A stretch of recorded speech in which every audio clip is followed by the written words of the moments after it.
Жас қайын атты Нұркеннің авторлық көркем әдеби әңгімесіне қош келдіңіздер.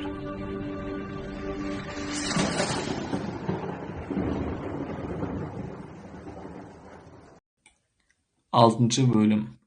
Қанат оңтүстік Қазақстан облысындағы Арыс әскери бөлімшесіне келіп түсті. Сонымен әскердегі өмірі өтіп жатты. Ант беру рәсімі кезінде екінші қатардың дәл алдыңғысында тұрған Қанат арнайы әскери қадаммен алға басып, әскери ант беру кездегі сөздер жазылып тұрған папканы қолына алып, арнайы әскери тұру қимылымен анық, нық, өте сенімді дауыспен салтанатты түрде ант берді. Өзінің осы қалпына жас жігітті мерейі өсіп, жүрегі атқақтай соғатын. Шіркін, осы кейпін әкесі көргенде ғой. Ол ай сайын үйіне, сүйіктісіне хат жазған сайын өзінің әскердегі өмірін мақтанышпен баяндайтын. Әне-міне дегенше бір жылда өте шықты. Әскери борышы аяқталып, Қанаттың үйге қайтатын күні де таяп қалды. Бірақ қайтуға тура бір ай қалғанда Қанат үйіне де, махаббатқа да хат жазуды қойды. Қай күні пойызға билет алып, қай күні үйінде болатынын ешкімге де хабар бермеді. Бар ойы осылайша жақындарына тосынсый жасау. Алайда соңғы 10 күннің әрбір секунды Қанат үшін бітпестей, өтпестей, шексіз көрінді.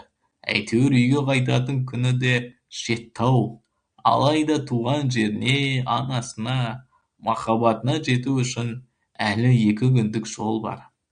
Қанаттың пойызға алған билеті соңғы вагоннан тиіпті. Сол 2 күн бойы Қанат көз алдына үй үшін қалай қуантатынын елестетіп отырды.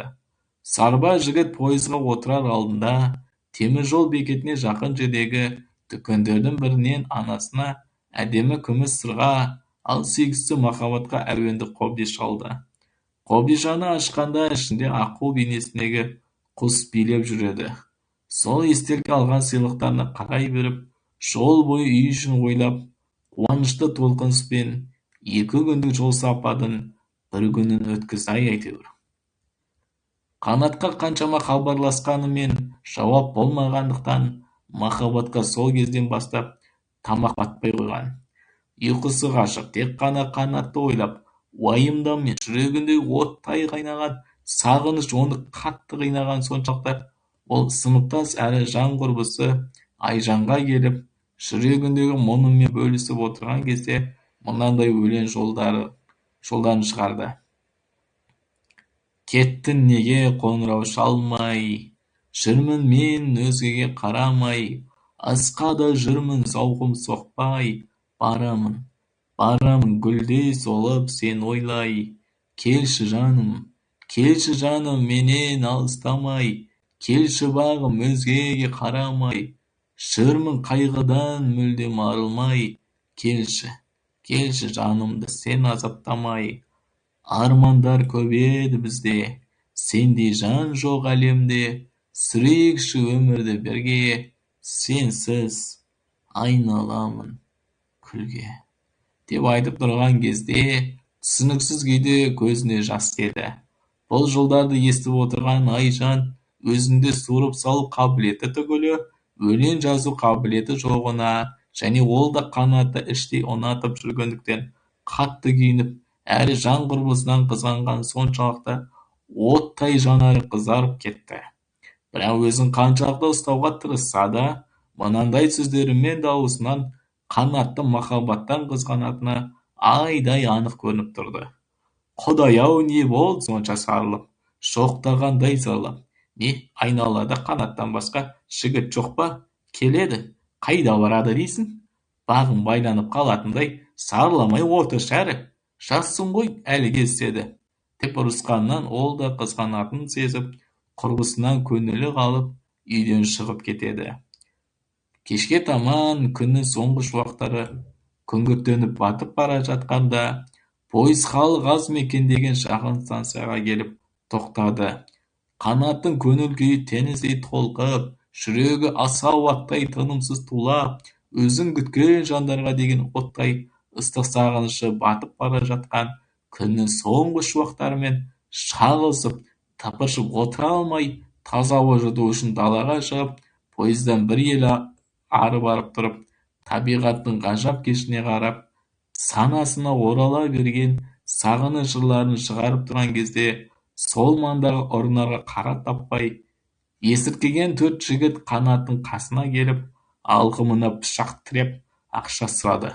Қанат оларға: «Бауырлар, өтінем тиіспеңдер. Қанша ұрсаңдар да шыдаймын, бірақ менде ақша жоқ. Өзім әскерден қайтып барамын. Үйімді сағынып бара жатырмын. Бауырлар, мені қинамай жіберіңдер», деді. Оның жалынған сөздеріне әлгі бұзақылар құлақ аспады да, Қанаты жабылып тепкіге жығып, бүйіріне пышақты қалай сауып алғандарын байқамай қалды. Сасқандарының қалтасындағы бар-жоқты түгел алып қашып кетті. Қанға малшынған Қанаттың жарасы оны әбден әлсіретіп, денесінің салқын тартқанын сезді. Маңайында оған көмектесетін ешбір жан да жоқ еді. Өзіне өзі ақша үшін орғазған жан досына мағынасы: тірлікті бар ма осы ма? Құдай-ау, тиын үшін аздық неге? Қасқырда қас қылмаушы ед жолдасына. Жақында жалындап жанды қайран от жүрегім. Алапат өрт қайнап кетті дедім. Неге бауырым ойламаймыз бақытқа адал еңбек жеткізерін?